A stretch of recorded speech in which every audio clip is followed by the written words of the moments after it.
the formal training now. Welcome to Category Management Knowledge Group's webinar that covers Category Management Overview, which is the first accredited course in our series of 29 courses that all relate to category management and data analysis. There's 3 chapters in this course, which will ultimately give you a big picture perspective of category management. Before I start, I just kind of want to make a note that category management, there are some organizations who don't, in quotation marks, do category management. There's other ones who think that category management is all one big piece, and there's actually a lot of components in category management that are very relevant for other roles within organizations, or even for organizations that don't do category management. A lot of the analytics and the strategic side are incredibly relevant if you're interested in things like building strategy in your company, moving to a more fact-based approach, and even increasing return on investment on your data purchases and your software purchases. So keep those things in mind when we go through this. This is the introductory course to category management, so the intent here is just to give you a very broad overview, that big picture perspective of what category management is, because a lot of people really don't understand it. So first chapter is on defining category management and the benefits and the perspectives that need to be considered. So let's start out by defining category management. Category management is, you can read this is the dictionary definition at the top here, the retailer vendor process of managing categories of strategic business units, producing enhanced business results by focusing on delivering consumer value. That's something that you'll find in every definition and dictionary and encyclopedia and manual on category management. But in more simplistic terms, it's really about managing items in a product category as a strategic business unit. And within that strategic business unit or category, determining the right assortment, shelving, price, and promotion based on the retailer strategy as well as the target consumer that they're trying to attract. And that's really as simple as category management is. There's things that have happened or are currently happening and evolving in the industry that have really led to the need for category management. Things are changing at a fast pace. Retailers are demanding more from vendors. New channels and competitors are evolving. There's a ton of consolidation going on. It's truly incredible. And channels are blurring. There's new data sources and technology available, and consumer expectations and needs are increasing. And there's also some things that are decreasing. Consumers are less loyal, especially when we look at the millennials, and they have less time to shop. Product differentiation has decreased, as has channel differentiation.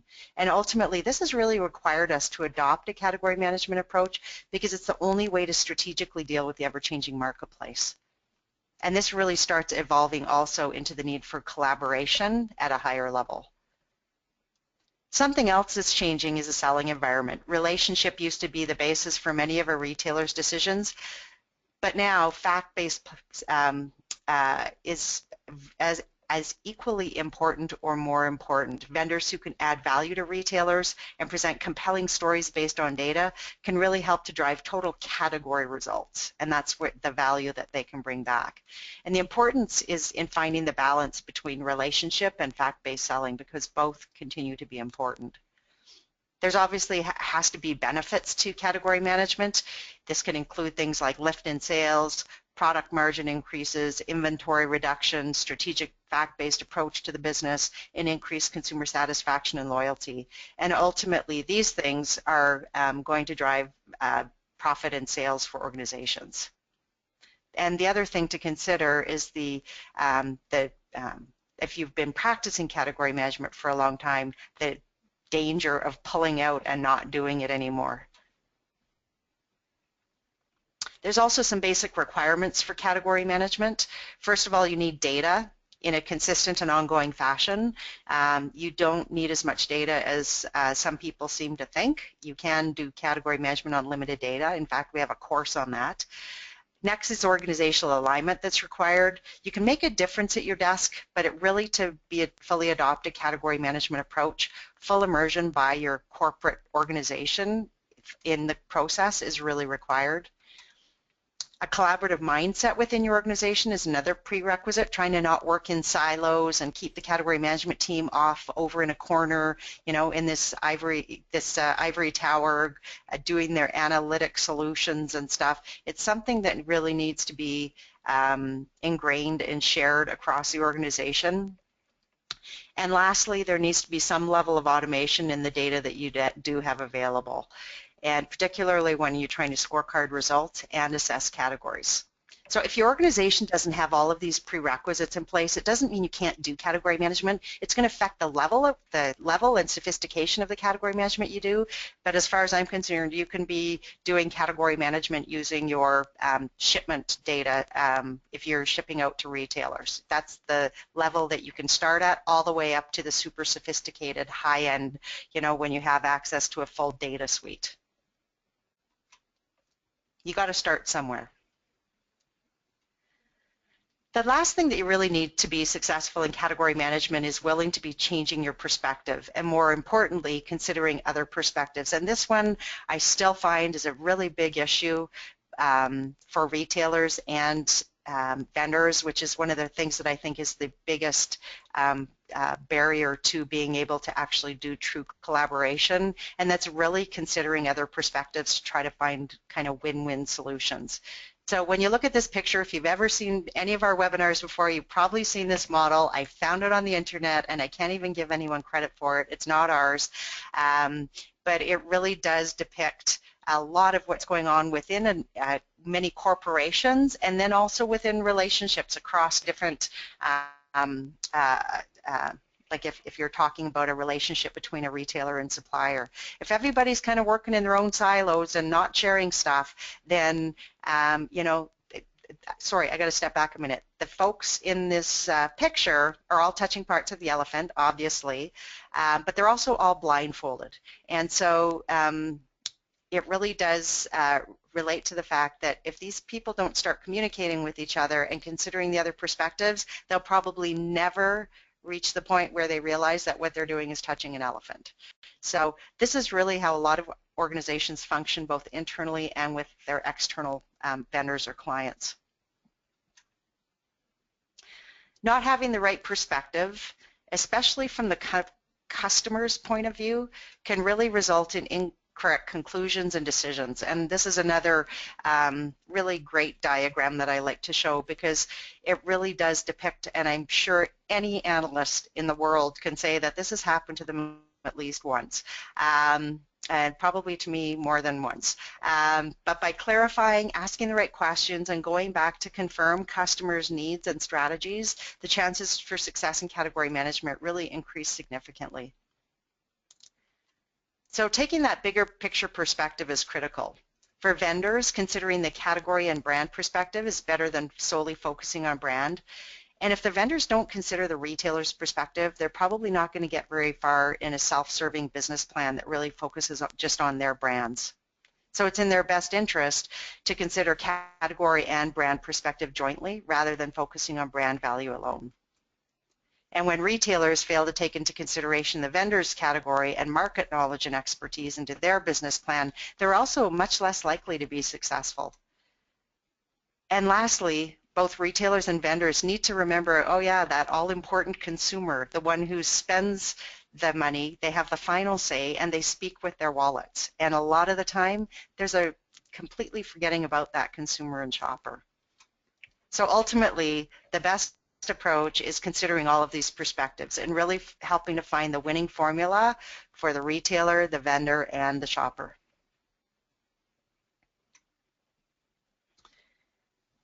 As I mentioned before, category management is a process, and this is kind of what people think category management is.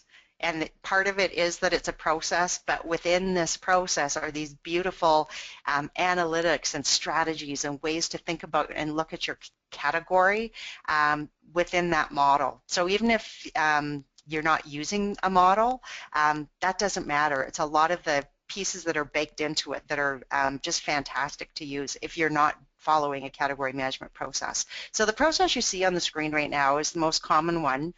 It was deployed as a rigorous 8-step model back when I was a kid, back in the late 1980s. And this is probably the most commonly used category management model. It's developed by FMI and jointly with a lot of different companies. The partnering group was one of them. While data and software tools have evolved dramatically over the past decades, the model is actually still very relevant. So you know that a very good job was done in creating that model. We tended to find the model a little bit too cumbersome and hard for people to remember, so we've kind of condensed it. It basically equates to the same elements as in the 8-step model, but it's easier to use and easier to understand and remember. So I'm going to review each of these steps in detail further on in the webinar. Something else that's an important thing to consider is who actually owns the category management process, that process that I just showed you on the previous page. Who do you think owns it? Is it the retailer, the vendor, or third-party companies? So think about that for a minute, and I'm actually going to launch a polling question for you.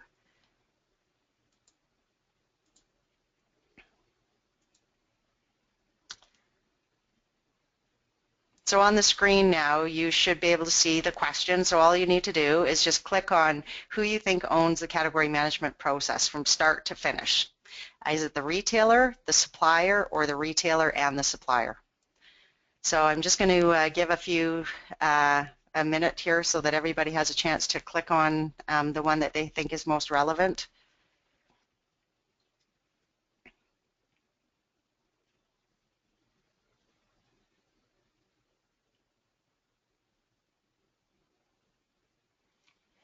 Okay, so I am going to close the poll now. Sorry for those of you who have not had an opportunity to answer yet. And then I'm going to share it. So here are the results from the poll.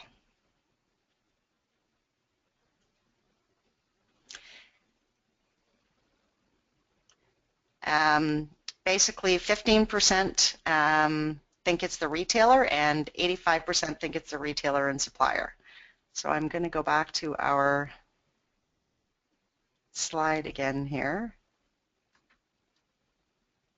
And it's actually the retailer who owns the process. They own it and drive the process by way of their overall retailer strategies. Every single retailer has their own process. Even if it's not called a category management process, they have a process, and it is 100% owned by the retailer. However, some retailers request a lot of input from their vendors, and others request little to no input. And so really that's where the distinguishing thing is that they need vendors to really bring to them third-party syndicated data, category and market expertise, and consumer data. But each retailer owns their process, and it can be an incredibly different process, and it is very unique to each retailer within the industry. Retailers who want to partner with vendors are going to ask key vendors to participate in their category management resource roles, which are sometimes referred to as category captains or vendor advisors. And this request may be specifically included in annual vendor negotiations. And then within these roles, vendors are required to provide data, resources, analytics, insights, and above all, expertise and ideas. They also may provide labor assistance and help to grow the category for the retailer. They're usually expected to approach the retailer's business from an unbiased category management perspective and are usually expected to work independent of marketing or sales within their own organizations. In a lot of cases, they end up working within the retailer's headquarters. So in net, these advisors provide valuable resources to the retailer that really give them access to category data and expertise to help them grow their business. It's a pretty brilliant formula, actually. Not every retailer will have the same type of program based on their own internal strategies, access to data, and the sophistication in their category management approach. And I'm going to get into that in a few minutes about the fact that category management is not all created equal, and there's actually different tiers of category management. So the category, there's also a category advisor role that I just want to quickly mention, or you can also call them validators, which usually refers to vendors that a retailer selects to provide supplemental data, resources, analytics, and resources. It's kind of like a second opinion to help complete the category management process. In the past, advisors have been required to meet the resource requirements for chain level and store cluster planograms, and sometimes even supplemented with a secondary vendor as a validator, so they might even have more than one. And this results in a team capable of producing enough unbiased business analysis and tactical programs to make the category management process succeed for the retailer.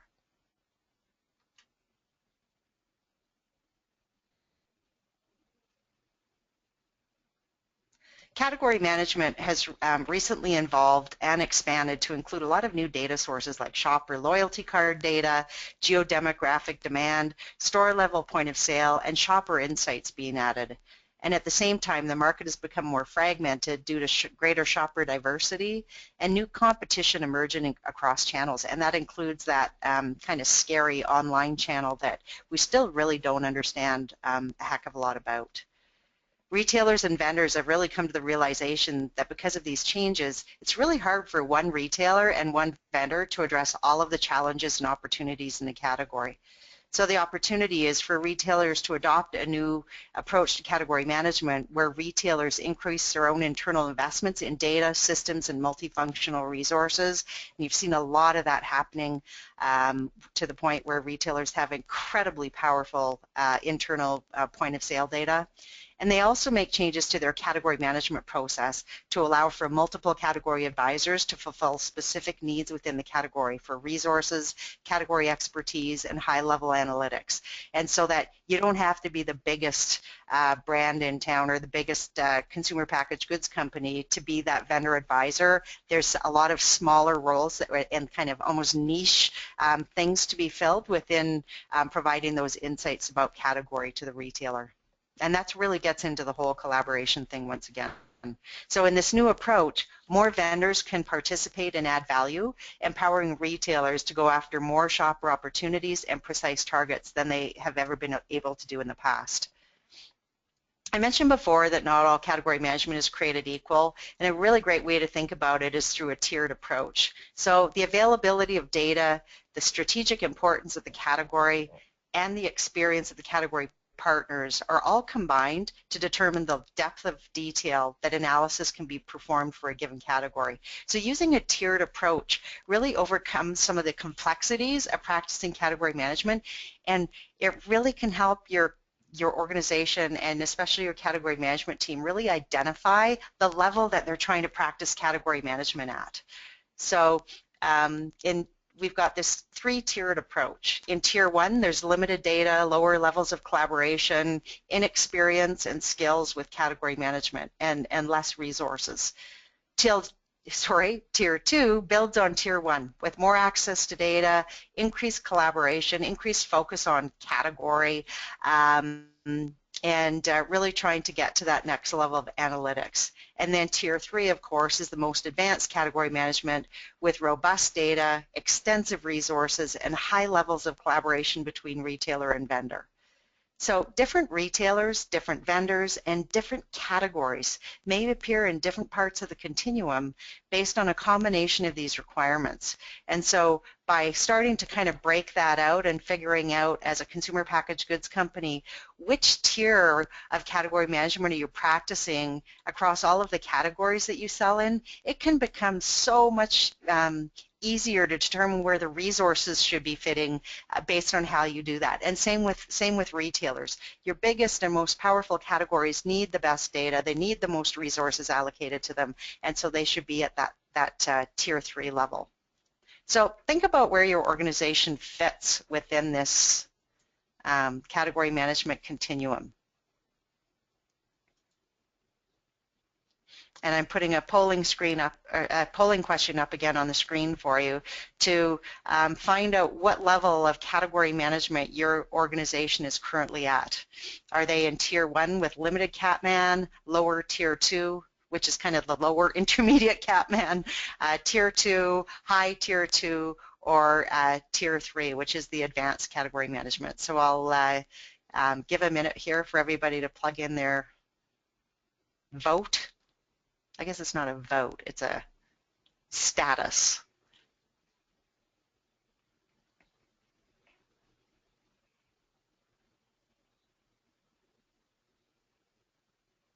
Okay, I'll give about 5 more seconds here.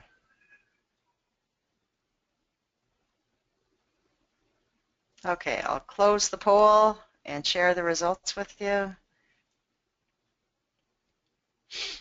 And you can see that our viewing audience today is kind of all over the map in terms of where they are with category management, some in very low levels of category management, just probably in, we do have some people from around the world actually participating in this, so there are some people who are probably just getting into the beginning pieces of category management, all the way up to a large group, 38%, that are in Tier 3 category management.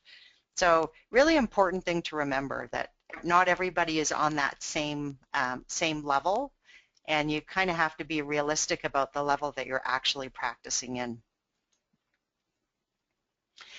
So we're going to go into a workshop now, and this workshop, in all of our courses, we have at least one workshop. In some of our more analytic courses, we have a ton of workshops. But this one focuses on that category management continuum. And the objective here is for you to determine where your organization, retailers, and categories fit within the category management continuum. If you don't have this workshop, if you go into the materials section of your go-to training, you will see a category management continuum.pdf file that you can click on and quickly print, or we're not going to be actually doing it right now, but it's a great download for you to go through this exercise, not just by yourself, but with your whole team, to see where everybody else thinks you fit. But what I'll do is walk you through an example if I'm a retailer and how, as a retailer, I rate myself. So overall, this retailer sees their organization between a Tier 1 and 2 because there's some very large data gaps and resource gaps internally in the organization. They're relatively new to category management and just starting to train their organization on the foundations. When we take a look at the categories that a category manager is responsible for, Category X is in Tier 1, while Category Y is in Tier 3 category management. It's usually the largest and most important categories for consumers that will require the most sophisticated category management, including resources, focus, and time. Then I've added in where my manufacturers fit in this continuum. Manufacturer 1 has more data and resources and can also provide the best insights to my retailer organization in this specific category. And finally, taking a look and considering competition. Competitor Y is another convenience retailer that's a bit more sophisticated in their category management approach, and also who my retail organization wants to get ahead of in our own internal capabilities in the next 2 years. So this is a really valuable step to go through. It's kind of a fun one, even if you are ingrained in category management, to kind of see, like, where do our categories fit, and putting some definition and some rigor behind what it is strategically that you're trying to accomplish based on where this all pans out. So make sure that you download this and keep a copy for yourself so that you can go through and complete that with the rest of your team or on your own. So now I'm going to quickly go through each step of the category management model. The first one is retailer strategy. Assuming category management retailer strategy actually needs you to make sure that you're clarifying versus assuming. So when you think about retailer strategy, before we do that, try not to make assumptions and kind of that gut feel, and, you know, I've been doing this for a long time, so I know this, or you know, it's not, there's too much assuming going on sometimes in category management and not enough clarifying. So assuming can result in short-sighted conclusions and even incorrect information, but by clarifying you'll get more and better perspective and find better solutions. So keep this in mind as you go through any kind of really anything. You should always be challenging the norm to make sure that what you think is correct is actually true and it hasn't changed, especially because we're evolving so much in our industry. So in the retailer strategy step, retailers need to be very specific about their overall strategies in order to be successful, and then they need to communicate them to their organization and also to their vendor community. So the first thing they need to do is define and communicate their overall strategies to the organization. They have some strategic choices to make that relate to their target customer, the format they plan to use, and the basis for competitive differentiation. So how well do retailers articulate their strategies? Well, that depends on the retailer. Some are incredibly good at it, and it's very easy for even for vendors to articulate the strategies. But in some cases, the lack of retail strategy is a little bit worrisome. We actually have a whole course on retailer strategy and really what comprises each of these different areas, and it's really intended to make sure that regardless of if you're a retailer or vendor, that you truly understand the retailer strategies, because if you don't, you can be making wrong decisions or recommendations based on those strategies. Retailers want to succeed in the marketplace by winning with consumers, and there's really 4 basic ways to win with the consumer. You can offer the cheapest prices, but you need to realize that only one retailer can truly be the cheapest in the market. Next, the retailer can offer a huge assortment, not shelf space, but actual assortment or product selection. And this usually associates with a more premium and niche lineup, and also relates to a more expensive inventory and slower turns. A retailer may want to appeal to the service side for consumers. Easy to shop, treating the customer as number one, having childcare in the stores, and so on. And then the last strategy ties in with the hottest merchandise. Consumers know that the retailer is the one to come to for the newest and latest products and trends. So if a retailer tries to be good in all of these areas, they actually end up in a land of mediocrity, is what we call it, with not being great in any of them, and they really don't stand out to shoppers and consumers as to what they're about. And so that's the biggest concern of all. So retailers really need to, it's not whether or not they need to be competitive in all 4 of these areas, but in which dimensions they're going to achieve competitive superiority. The second piece of retailer strategy is category definitions and roles. This is an obvious but very important step that's defined as part of the overall retailer strategy. And in this step of the process, retailers identify the structure of the category and all its items. We have a course just on the structure of defining the category and segmenting it. Next, they assign roles to each category. Once again, another course. This requires taking a big picture look across the retailer's selection of categories and really determining their overall importance and how they're going to apply overarching tactics based on the role. And finally, they allocate resources to the category based on the category's overall importance to the store. The most important categories are the ones that align well with the target consumer, and they're usually the ones that are the largest and most profitable, and these categories are allocated a higher than average share of resources as well.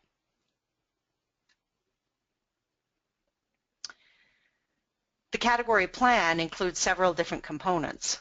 First, you conduct a market and category assessment that includes an analysis of the consumer, market, retailer, and vendors. This analysis should result in the identification of opportunity gaps for the retailer. It also requires a balanced scorecard, and the scorecard needs to include proper metrics for category business development. It tracks how the retailer is doing versus category goals and targets, and based on the opportunity gaps identified in the category assessment.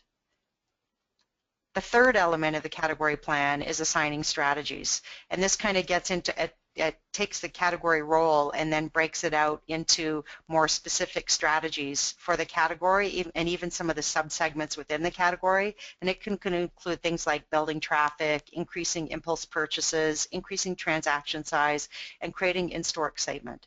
And by having your category roles and strategies assigned, it makes it a lot easier just based on those things to make better decisions in the category. And finally, the category tactics need to be determined, including assortment, shelving, pricing, and promotion. And remember, the tactics create action in the category. They're the key drivers of volume and profit, and they're critical to properly be able to analyze and understand. A category assessment can be very simple or extremely detailed, and sometimes it's better to start simple and then be able to have a drill down capability.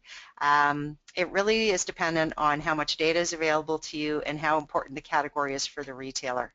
But the data can be available from 4 different perspectives, including market, retailer, consumer, and vendor.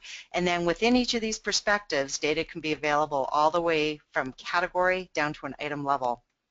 So when you think about that, and many of you have been in the data before and know, you think about how much data this includes with at least 4 data perspectives, multiple time periods and geographies, and different levels of product information, and it results in a lot of data that you have to work with. So the overall objective with the category assessment is to highlight gaps and opportunities for the retailer and also analyze how the category tactics play a role within those results. And this is really where, I guess, the science of category management comes out. And this is the area where not only category management people need to understand this, but any part of the organization, any roles that are responsible for looking at or using data really need to be able to properly take a look at data sources and be able to pull out some top-line insights and really figure out strategically what to do with those new insights that they have. Here's a relatively simple but effective example of an assessment. It includes the retailer versus market insights. Then it analyzes some basic tactical results across product assortment, shelving, promotion, and display. And the thing to note here is that you don't need to get too deep into the data to get some great insights into the category. And it's one of the things that we really focus on in our training is that sometimes we dive right in and start analyzing a tactic. So we dive in and start doing an assortment analysis or developing planograms or whatever it is without doing this top-line look at what the heck is going on in the category and what's driving it and how are retailers performing versus market and those kind of things. And sometimes we tend to forget the more basic top-line piece, and sometimes they can have the biggest nuggets of information in them that can really help you to determine where you need to do your deep dives when you go into do your assortment project or your shelving project or whatever. The second part of the plan is putting together that category scorecard that I talked about based on the retailer's targets and objectives in the category.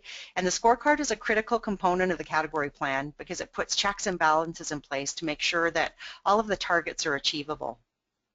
The third step is those category strategies that I talked about that align with the category roles. Once the retailer confirms the category role, they need to define strategies within the category. Once again, a course on its own. Once the category strategies have been determined, then objectives need to be defined for each tactic. And this is where much of the analytics in the category management process takes place. Within product assortment, how many items should the retailer carry? What should the market coverage be? How much does each brand and segment need to be represented? Next is shelving. How much shelf space is required to carry the assortment needed? What are the merchandising strategies based on the consumer decision tree? Then we have pricing. What items need to be priced with key competition in the market? What's the overall pricing strategy and on what items within the category? And then within promotion, how many times should categories and brands and segments be featured, on what weeks, and on what type of promotional pricing strategies, and in what brands and segments? So each of these elements in the category plan is important to the success of the plan. Within different categories, different parts of the plan play a more or less important role. And remember, once again, all of these analytics, you think about your marketing people, the folks who are launching new innovation, the planogrammers, those kind of things.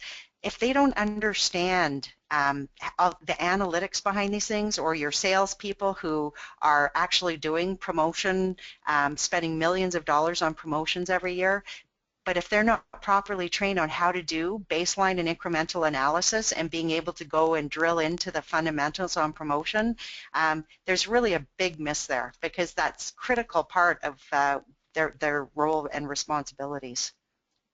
So once the steps of the category plan have been completed, the category plan can be developed.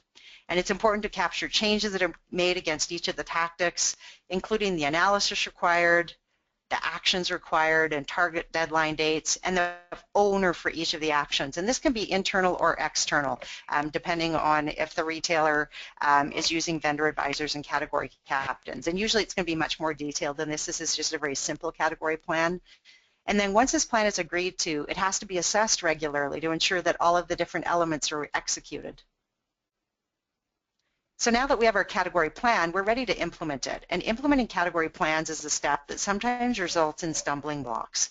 Regardless of how effective your category plan is, if it's not implemented in the stores, it's not going to work.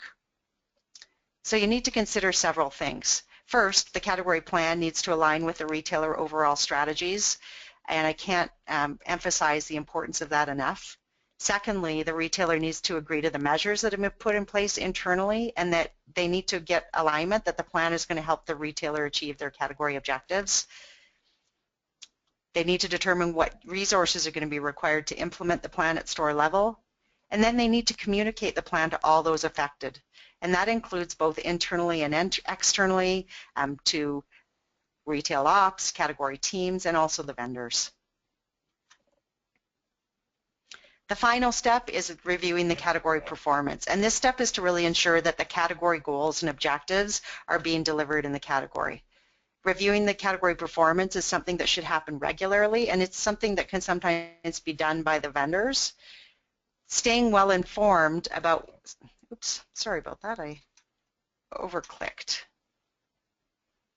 Staying well informed about the market dynamics in the category is also really important. If the market dynamics are changing significantly, then the category plan might need to be adjusted, or sometimes if there's a huge new innovation that comes in, sometimes there has to be a disruption, but it's not a great thing for retailers. They're not very happy when those kind of things happen.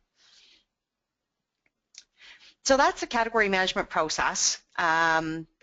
I can't reiterate enough. It's really important to note that for even those companies who don't practice category management, many of the practices within the process relate to becoming more strategic in your business.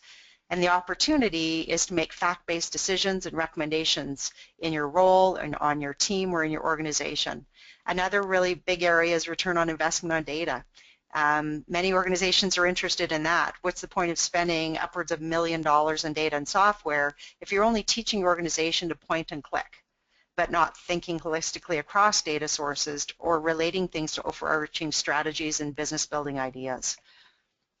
So we finished the training portion of the webinar, and I hope that you found it valuable. And once again, this has given you the opportunity to kind of see how our training is broken out. This is a newly refreshed course that we've gone through all 29 of our courses and refreshed all of them, and they're actually being released on May 4th as a whole new course offering, and we're very excited about it. We've been spending the last 9 months doing these upgrades. So now I want to walk you through a little bit more information about CMKG and our training if you're interested in learning more about us and kind of our training solutions and some of the ways that we may be able to help you in the future with training needs.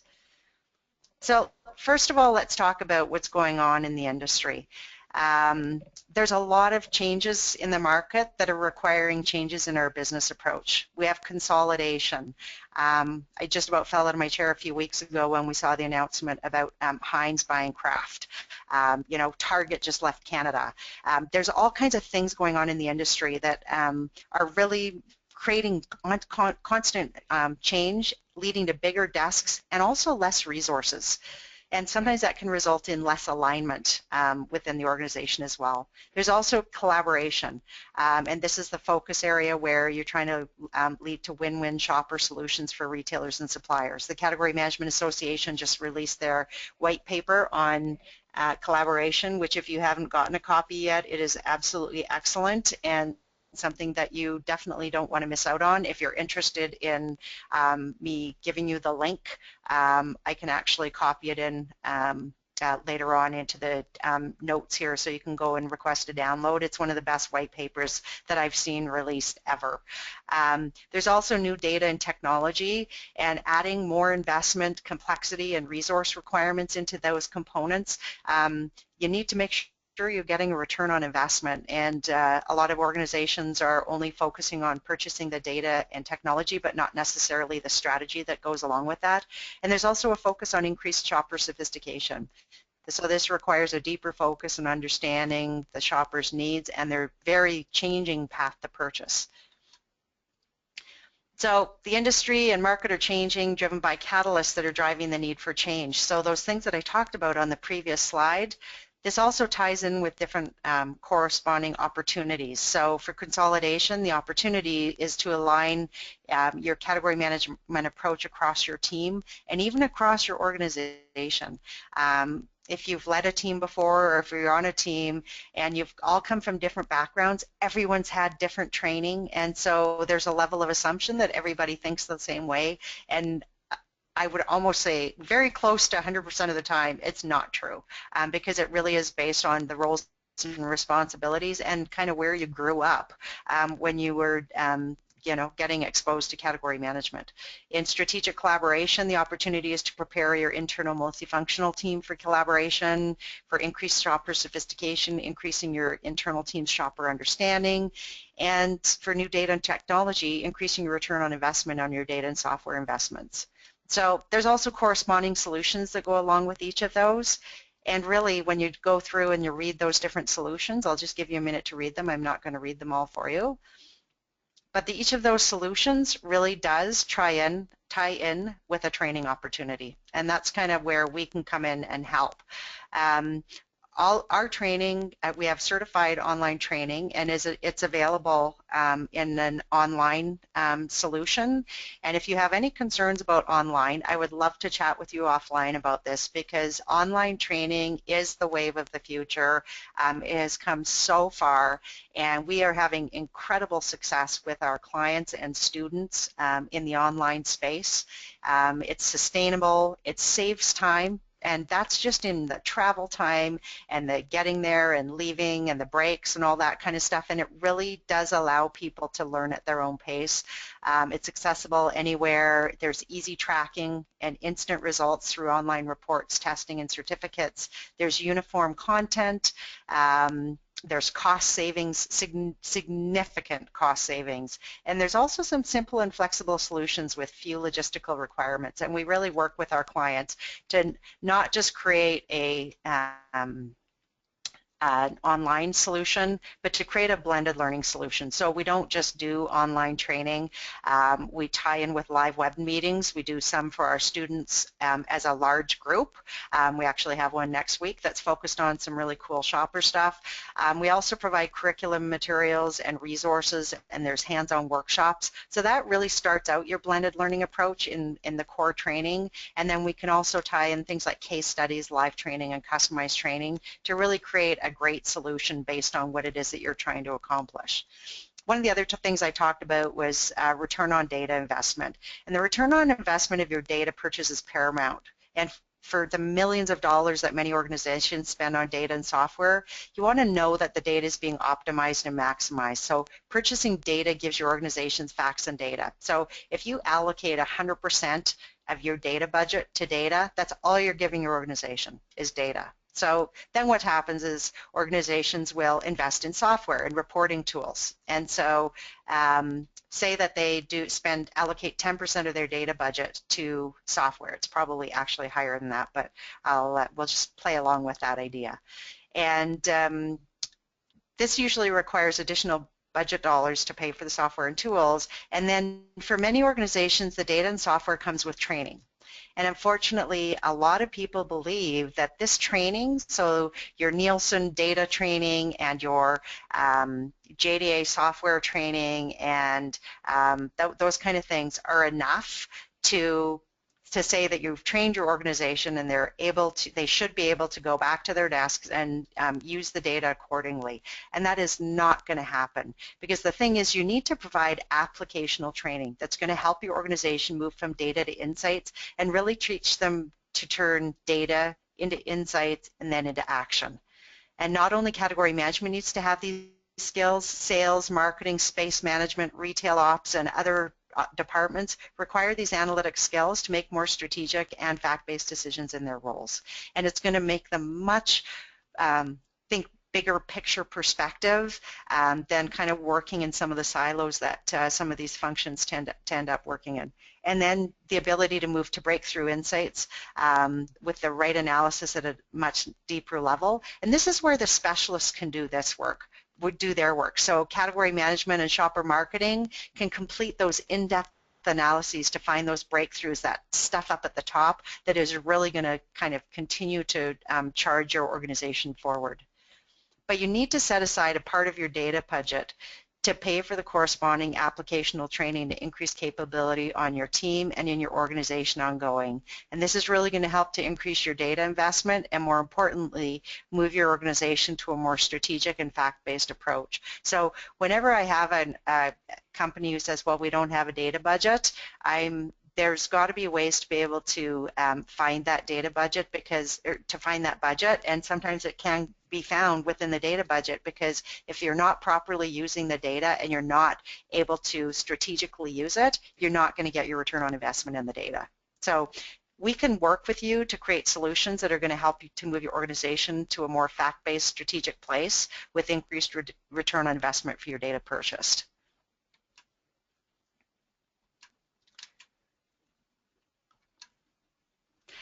The other thing I want to point out, and it kind of extends to what I was talking about on the previous slide, is that category management is not intended just for category management professionals or analysts. Down the left-hand side, you can see the list of all of our accredited courses, and then I've got different breakouts with a bunch of X's. So up here on the top, I'm actually going to see if I can turn on my highlighter for you.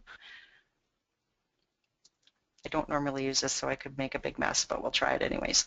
Okay, so right here, you can see where it says category manager programs, sales programs, marketing programs, and then non-category management programs.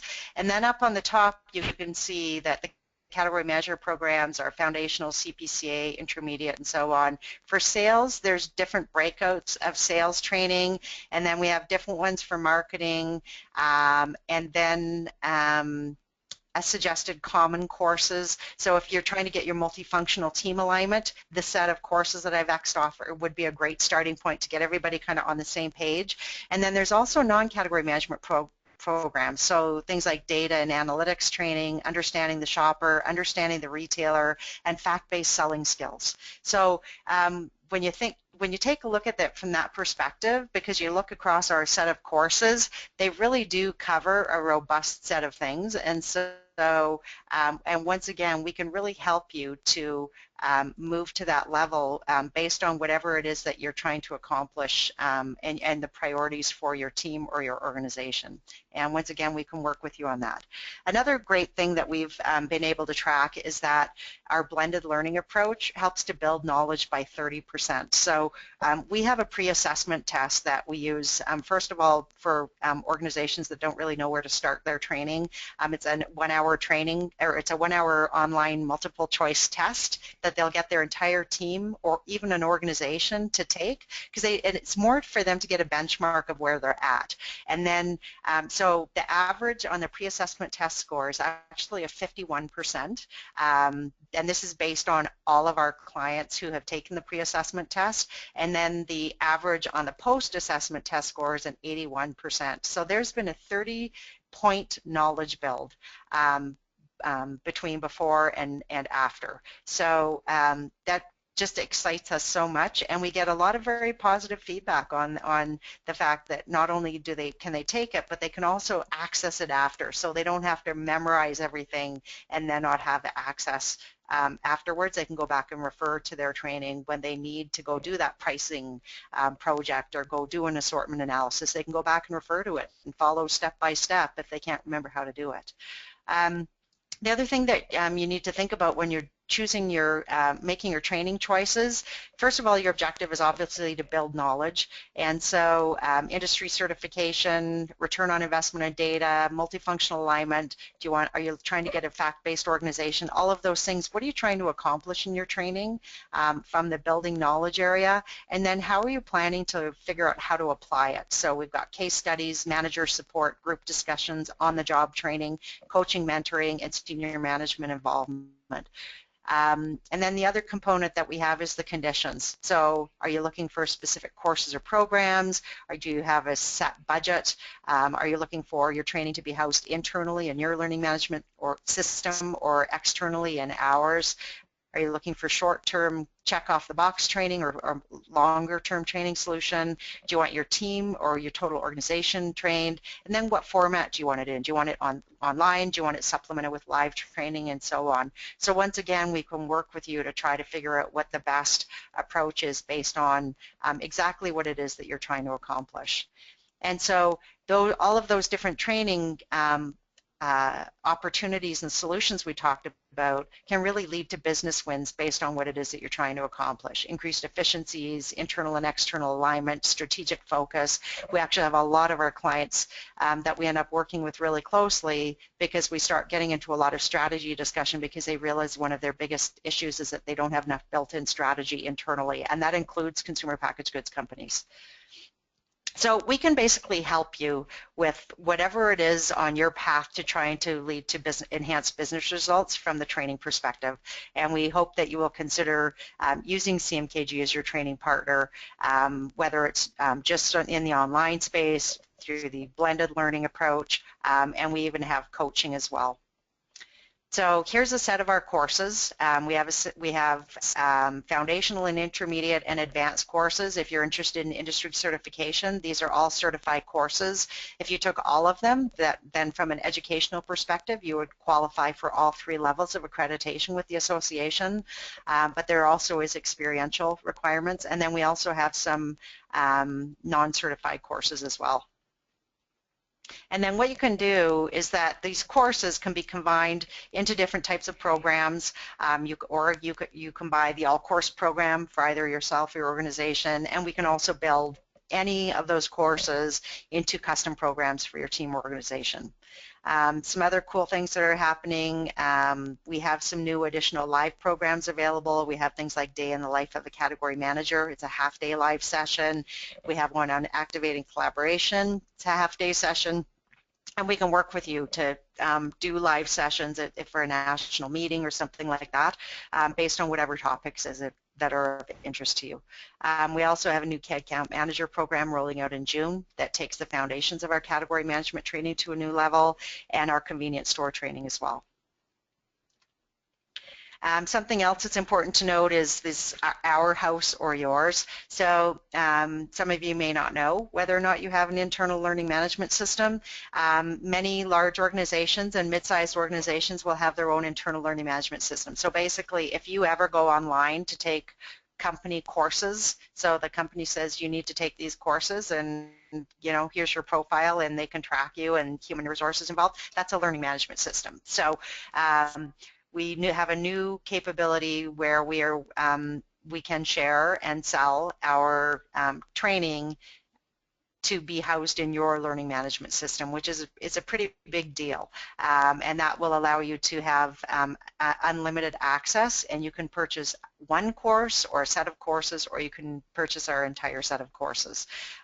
If you have it in our house, some of the things that we have is a certified support team, regular usage reports, ongoing program review.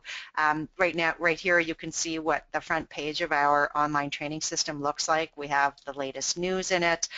We have a resource section where there's a lot of downloadable resources, access to videos. It's a searchable tool. It's a pretty compelling place to be able to go in and do research. We've got a lot of excellent materials in there. You can go in and watch your courses. We have our Twitter feed in there. We also have polling questions and contests that we run for our students, and then there's a full support center. And our support center includes an instant chat. If you have questions while you're going through the training or having an issue, you can instantly chat with one of our advisors. We also have email support, and we'll even pull up a go-to meeting with you if a student is struggling with a concept and needs some help. So all of our support team is certified, and really it's one of our biggest assets to our students is the support that we give.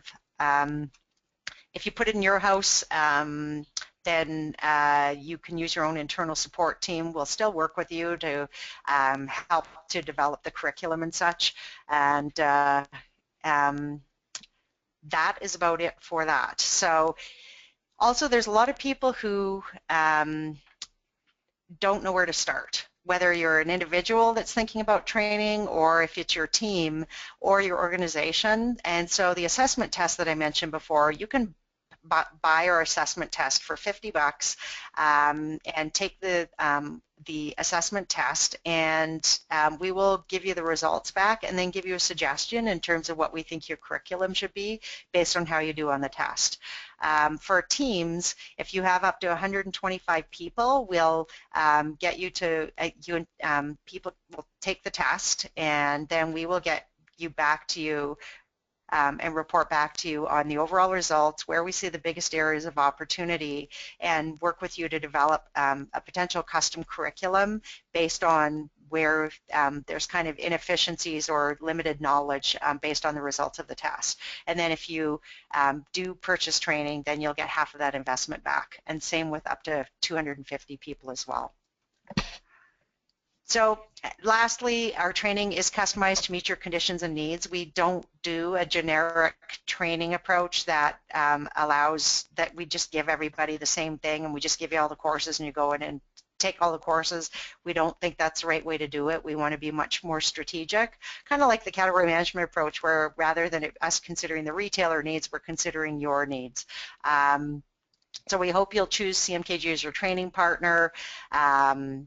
We will really work with you to create a solution, whether you're an individual, a team, or organization, that really meets for you, that meets your needs.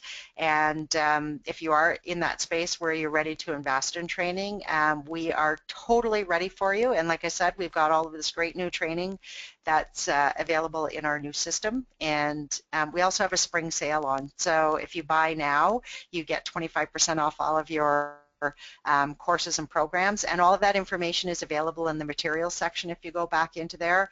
And I can stay online to answer any questions that you have. If any pop up, you can just type them in the chat box, and I am more than happy to stay online for a few minutes to see if anyone has any questions. So thank you for participating today. I hope you have an excellent rest of your day and a nice weekend, and hope to hear from you soon. Take care.